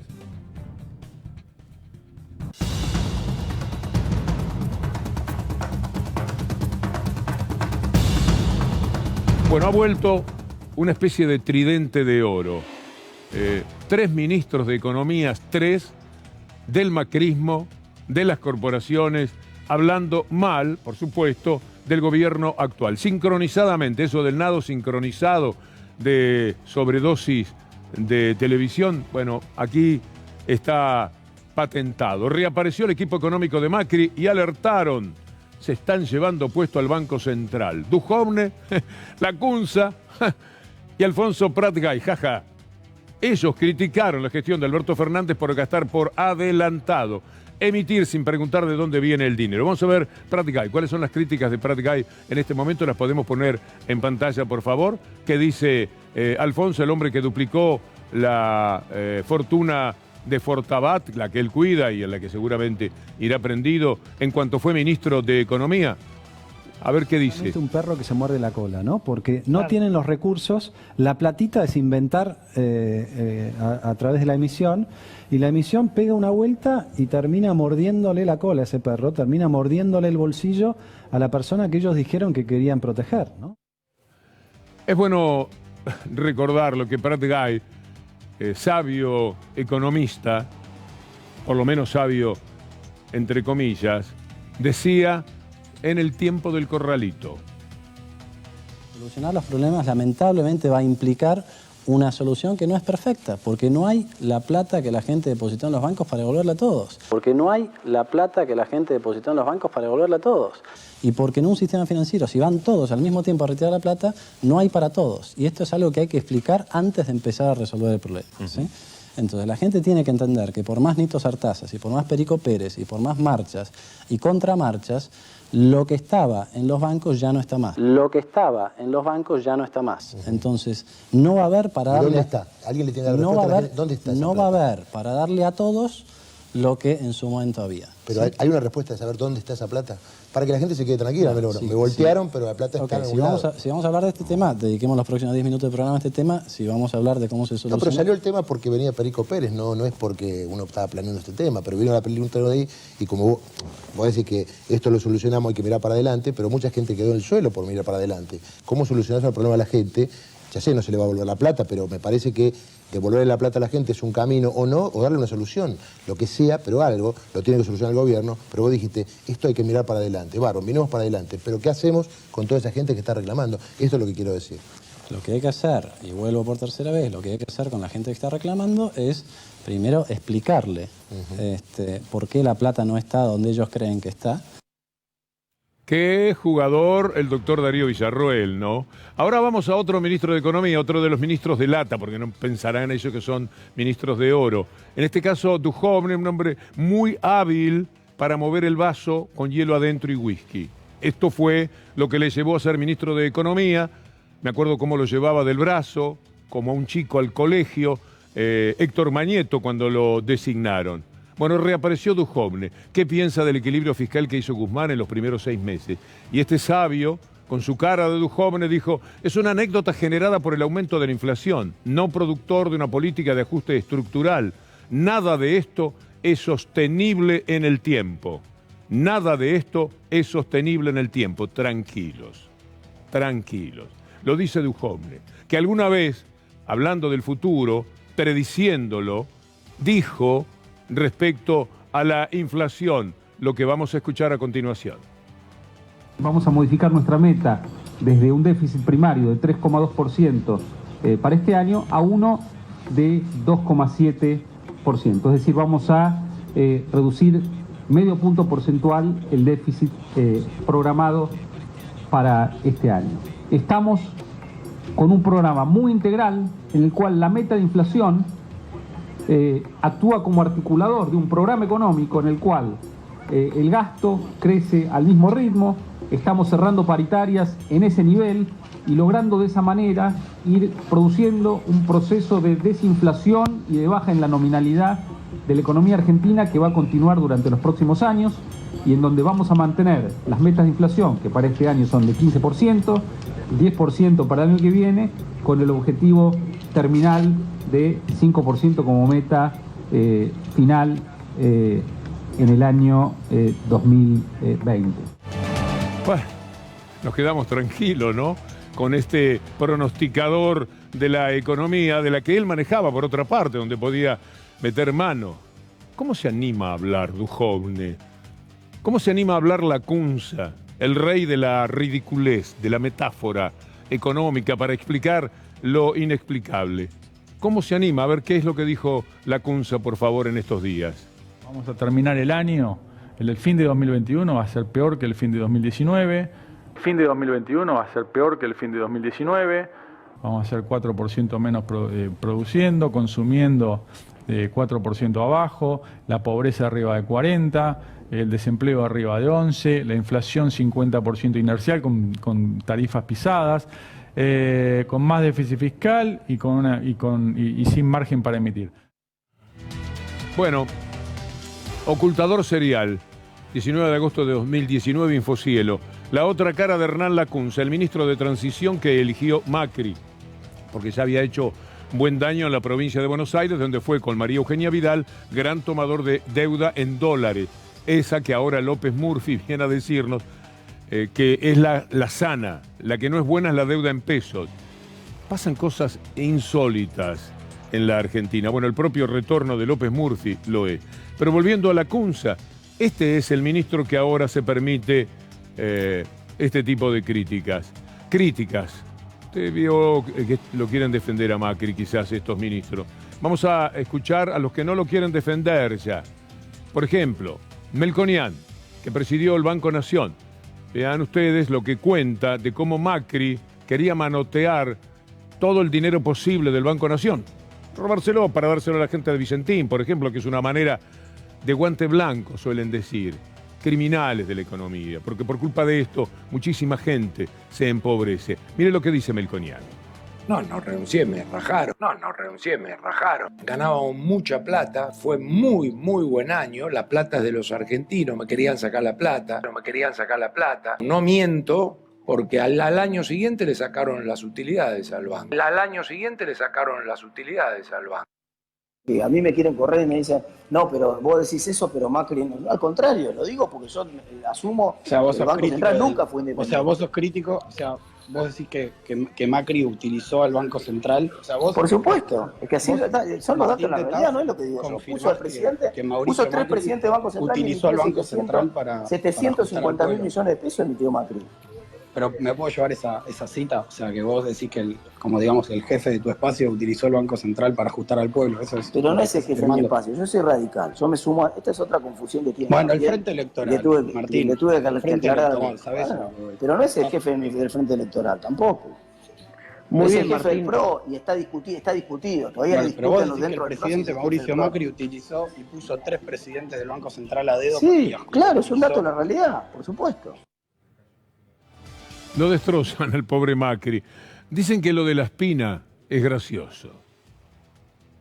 Financió todo ese dólar con caída de reservas del 2011 al 2015, cuando pone el cepo, después de lo que Miguel Bain, finado Miguel Bain, llamó macricidio, macrocidio, que fue... Macricidio fue un fallido. Sí. Macricidio fue un fallido. Sí, fue un fallido, nos miramos todos. Yo te tengo que confesar que obviamente la salud pública dejó de ser una prioridad. Y las prioridades se pusieron, digamos, en tratar de mantener la macroeconomía. Y yo creo que la salud pública no fue una prioridad del gobierno anterior, no fue. Y de hecho, digamos, como simbólico cuando se tomó la decisión de, digamos, de reformular los ministerios, salud pasó a ser secretaría. Cosa con la cual yo estuve muy en contra.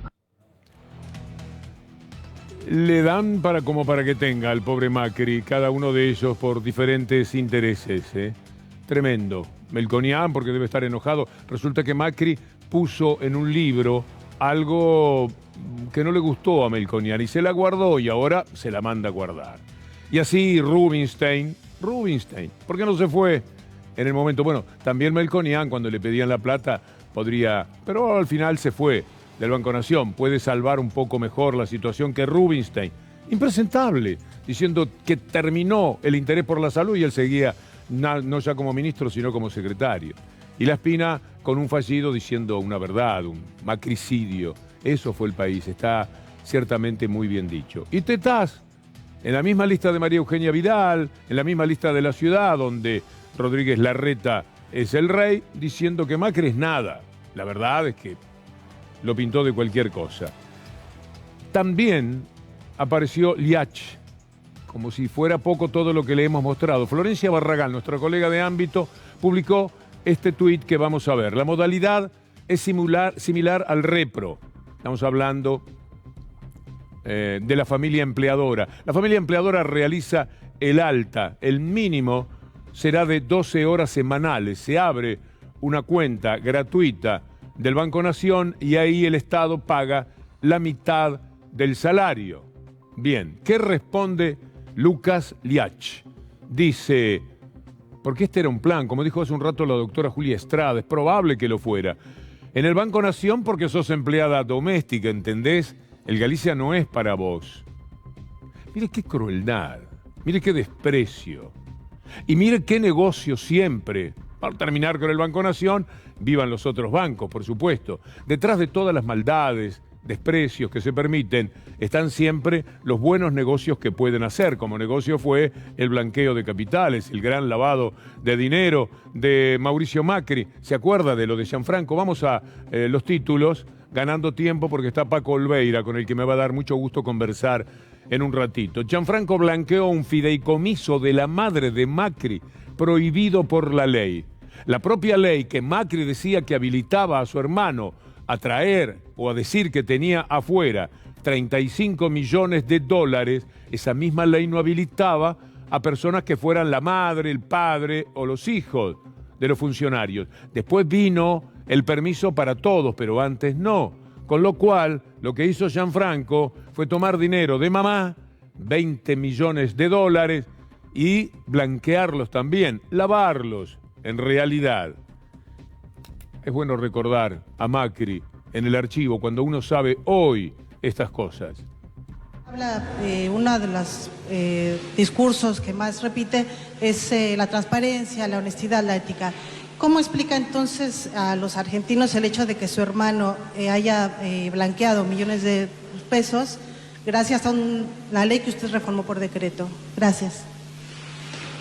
Que mi hermano haya blanqueado era un derecho que le daba la ley y lo hizo dentro de la ley.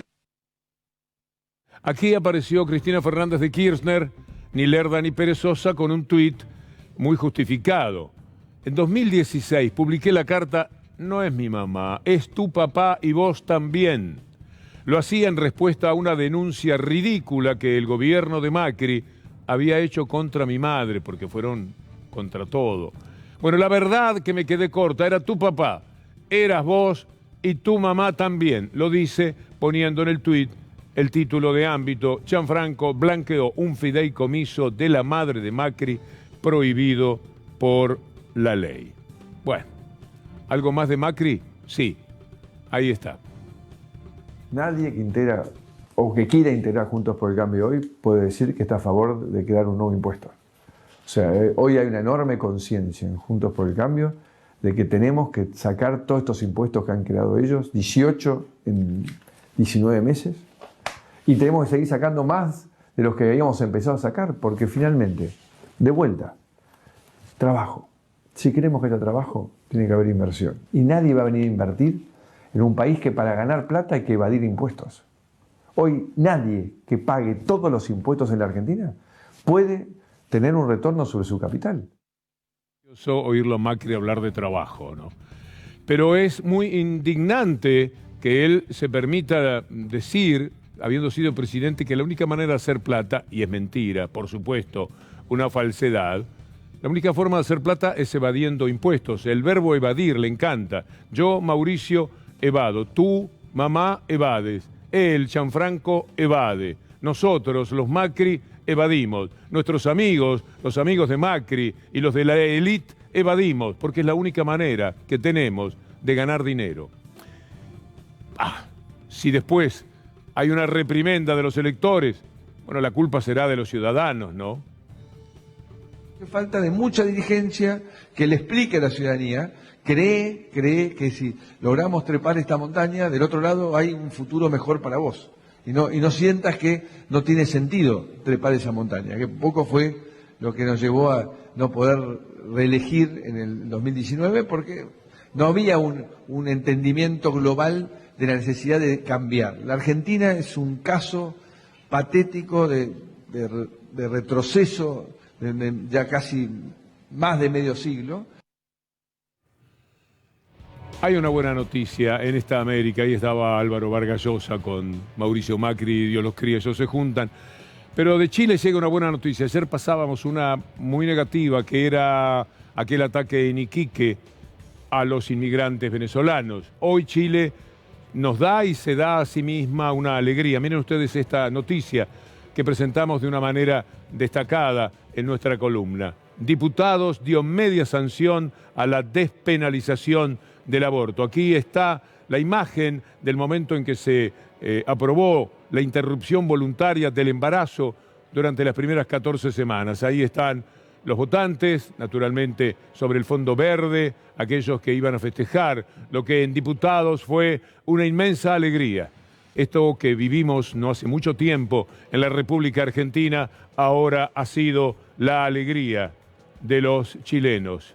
Y ya que estamos con Chile, como hoy cumpliría 89 años Víctor Jara, que fue asesinado a las pocas semanas del golpe de Estado contra Allende en el Estadio Nacional de Santiago de Chile, nos quedamos con Víctor Jara mientras voy a nuestra mesa de trabajo para recibir a Paco Olveira. Anunciamos como un digno representante de la nueva canción chilena. Nosotros sentimos, un grupo de compositores, que ese era el camino que la canción debería tomar en nuestro país. Es decir, un grupo de gente que pensaba que ya basta de música extranjerizante o de música que no nos ayuda a vivir, que no nos dice nada, que nos entretiene un momento y que nos deja tan huecos como siempre.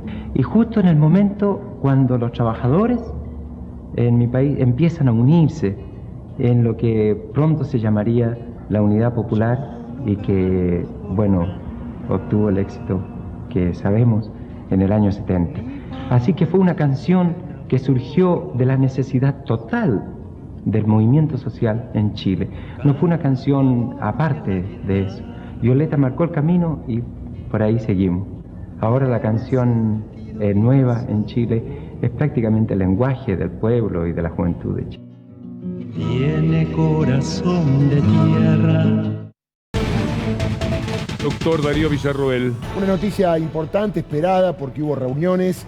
Se abren las exportaciones de carne, los cortes que van a China a partir del lunes. Esto tiene que ver con reuniones que hubo hoy, obviamente una exigencia de quienes quieren esto, pero sobre la base de ordenar un poquito qué va pasando con el consumo interno.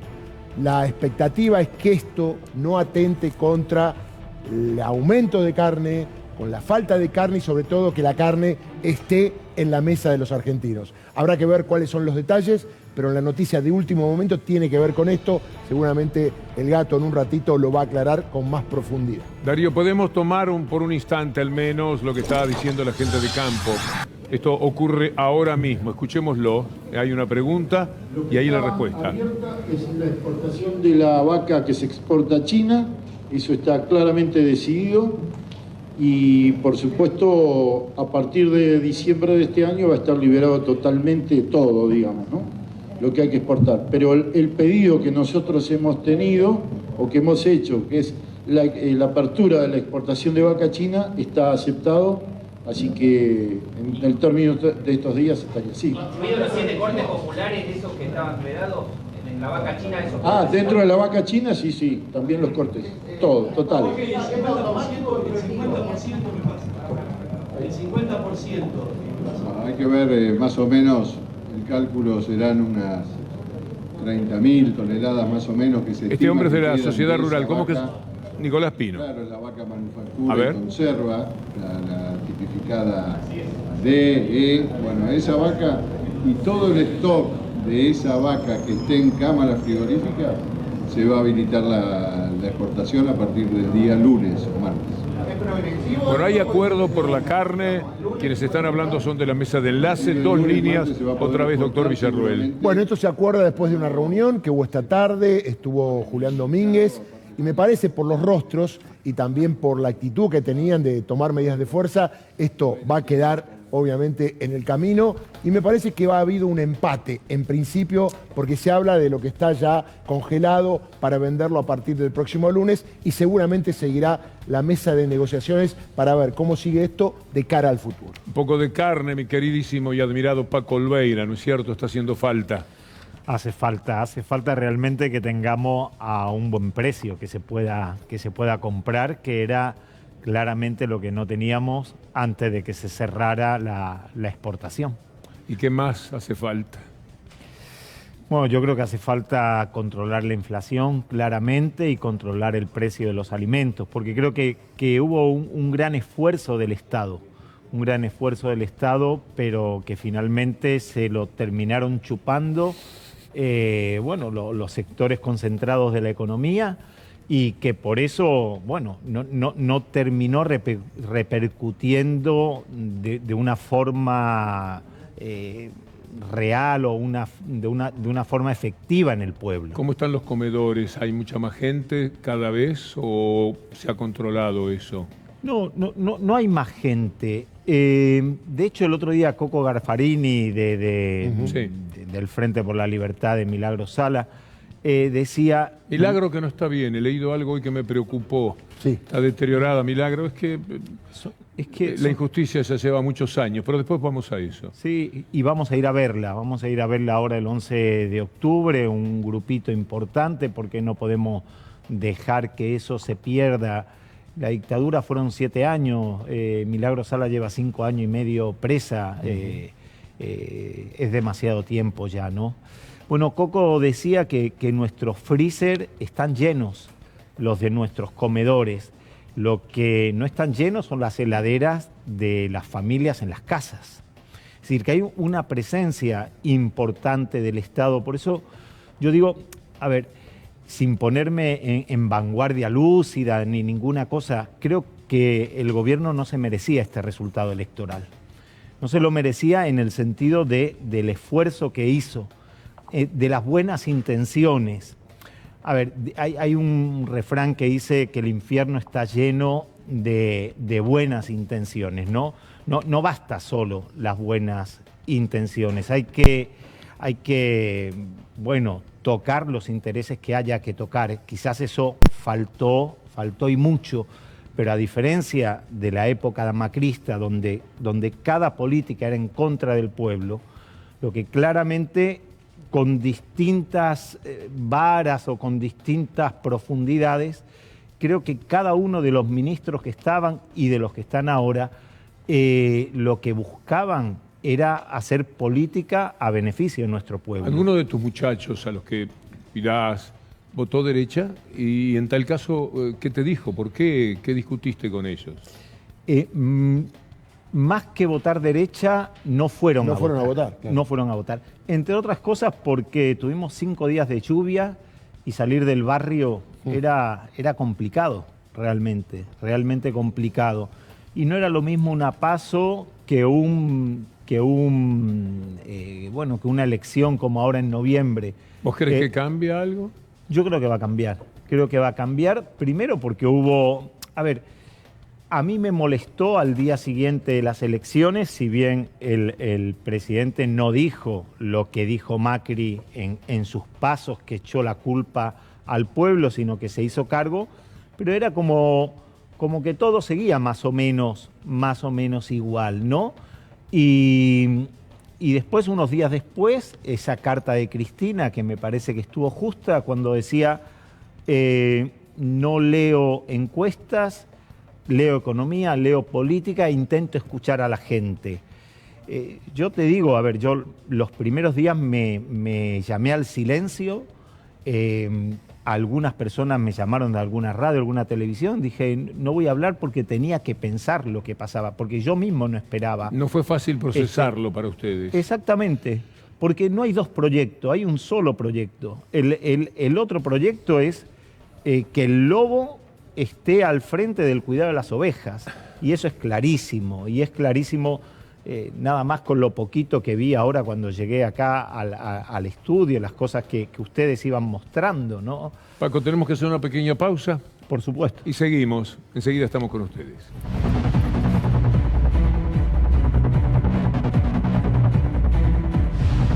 Estamos con Paco Olveira.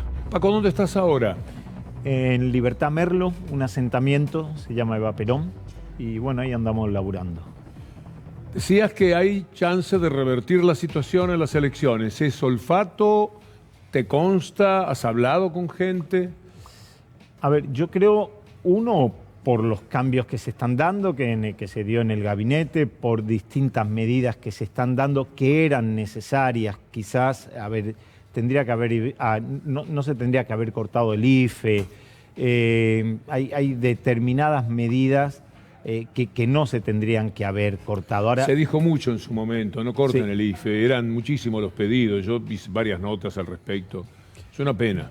Claro, lo que uno dice es, teniendo la espada de Damocles de la deuda externa encima de tu cabeza, uno que no está en ese día a día dice hasta dónde se puede estirar y hasta dónde no se puede estirar.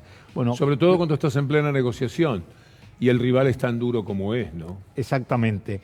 Y bueno, y creo que ellos también nos presionan con todo eso, ¿no? Pero efectivamente hizo falta poner más plata en el bolsillo de la gente porque hay una mejoría, pero todavía no llega a nuestra Aceptemos gente. que no pasó con la gente con la que te desenvolvés, pero es evidente que en muchos barrios populares hubo un volantazo hacia la derecha que no es fácil explicar. ¿Qué pensás de eso? Creo que una ilusión de que este verso de la libertad, de que el Estado en realidad lo que hace es encorsetar esto de que yo puedo salir por mi cuenta y que en medio de las crisis en todo el mundo hay un viraje a la derecha que es evidente y que es evidente también que a nadie le fue bien en medio de una pandemia. No le fue bien a Merkel, no le fue bien a ninguno de los que estaban a Macron gobernando. le tiran huevazos. Exactamente, el otro día le tiraron huevos, ¿no? Entonces, el tema es darnos cuenta de si por ahí hay alguna salida, si pensamos un poquito, yo digo, yo no sé si se va a dar vuelta, yo espero que sí, porque si uno piensa, si vuelve Macri, vamos a tener de vuelta lo que están diciendo, más flexibilización laboral, que la gente no tenga derecho al despido, que la gente pueda ser hoy contratada y mañana descontratada. Todo lo contrario de lo que está haciendo el gobierno ahora. Paco, recién antes del corte dijiste que conocías a varias personas que no habían ido a votar. ¿Crees que esa gente va a ir en noviembre a las urnas? Yo creo que sí, desde este razonamiento. Si no vamos a votar, se va a fortalecer Juntos o Juntos por el Cambio y no vamos a tener un futuro donde entremos todos y entremos todas. Claramente no hay dos proyectos. Hay un proyecto que será mejor, que tendrá más críticas para hacerle, pero el otro es un proyecto que es solamente para pocos, para los que pueden evadir impuestos, para los que le pueden decir a la mamá blanquea los impuestos, que después hacemos un arreglito entre nosotros. Paco, se dice que no hubo presencia de militancia para ir a ver a la gente, acompañarla, ir a buscarla para ir a votar, y por eso también hubo gente que no fue a votar. ¿Pasó esto? ¿Lo observaste? ¿Viste movimiento alrededor de la gente para que vaya a votar? No, la verdad que no demasiado, y lo que hubo también fueron unas colas muy largas, en algunos lugares de votación. Y la gente se fue. De horas, y la gente se terminó yendo. Eso sería también bueno. Que no va a pasar ahora con esto de las aperturas y todo. La Cámara Electoral está evaluando darle más rapidez para que la gente no se vaya, ¿no? Bueno, porque hubo bastante gente que se fue porque no podías estar 2 horas, 2 horas y media. Hubo personas que volvieron coloradas porque ese día hacía sol. Estaba lindo, sí. Estaba lindo y volvieron quemaditas de haber estado tanto tiempo esperando para votar y mucha gente se volvió. Mirás al barrio ahora, Paco. ¿Qué ves que por tu profundo conocimiento de la gente que vive humildemente? ¿Qué ves? Veo que estamos sobreviviendo en el día a día, que cuesta mucho cualquier cosa que sea extraordinaria. No sé, extraordinario es poder comprar una heladera, pero también veo una presencia del Estado que está, digamos... ¿Cómo se siente eso? En tu caso, por ejemplo, ¿dónde está el Estado? El Estado está en el comedor, que está bien abastecido, no solamente con fideos y con harinas, con sino respeto. Con carne, con respeto, con verduras, con fruta. Lo veo en que tenemos un pequeño centrito de salud, con odontólogos que pone el Estado, con psicólogas que pone el Estado. Estamos hablando de un lugar complicado ¿sí? económicamente. Libertad se llama. Exactamente. Libertad en la zona y es un asentamiento que fue una toma de hace unos 5 años, donde el municipio también ha invertido mucho en infraestructura, donde estamos ya rezando, por decir algo, de que ingresemos de una vez en el RENAVAP, que es el Registro Nacional de Barrios Populares, y de esa forma poder hacer una reforma estructural del barrio, calles, veredas. ¿Cómo es el hombre, la mujer de esos ámbitos, siempre mencionado como potencialmente violentos? No, la persona que se levanta a las 4:30, 5 de la mañana, ¿sí? Que tiene que caminar 12, 14 cuadras, varias de esas cuadras a veces sin luz, lo cual es complicado. En esas cosas sí que hay que mejorar bastante, que se va mejorando, pero falta, ¿no? Para tomar un colectivo e ir a laburar. Entonces, que hoy vos puedas decir, me van a poder registrar porque el Estado me va a ayudar a registrarme, a que mi empleador me registre, es muy importante. Esa es la persona. ¿No es extraordinariamente bueno el hombre, la mujer, el humano, frente a este capitalismo tan salvaje? Finalmente, ¿no es sorprendente que la inmensa mayoría de la gente sea la que estás describiendo? Sin duda, porque lo que uno tendría ganas es de ir agarrando piedra y andar apedreando a medio mundo. Por eso te duele cuando te dicen que la gente no le gusta ir a laburar. Lo que uno quiere es tener un sueldo digno y poder vivir de tu trabajo, clarísima. ¿Cuánto tendría que ser un sueldo digno, más o menos? Vos que conocés las necesidades y cómo saben arreglárselas, ¿cuánto tendría que haber ahí entrando en una casa, papá, mamá, 3 pibes? Y tendría que ser mínimamente lo que dice el INDEC para no ser pobres, claramente 66.000 pesos tendría que ser para que vos puedas llegar, digamos, normalmente ganan, sin Paco? darte... ¿Qué promedio, cuánto crees que gana la gente? ¿Vos más o menos sabés como 20? No, sí, entre 20 y 30. Si tenés un potenciar trabajo en la mitad de un sueldo mínimo, y la mitad de un sueldo mínimo hoy son 14.500 pesos y trabajás 4 horas por día, no es que no trabajás. Claro. ¿Sí? Haces una contraprestación de 4 horas por día. Eso, alguna changuita, la ayuda del comedor, pero la vas llevando como podés. Paco, gracias. No por la nota, por lo que haces. No, por favor. Gracias a ustedes por invitarme. Veo gran movimiento, gran despliegue previo. El minuto 1, Gustavo Silvestre, por supuesto, pero vi a Aníbal Fernández, Tailade, Timerman, me parece que... Sí. Porque cruzan ahí. Ahí está. Ahí está entrando Gustavo El Silvestre. Pica Pica, me parece. Ahí está el Pica Pica. Y nosotros les estamos diciendo muchas gracias. Y hasta mañana, si Dios quiere.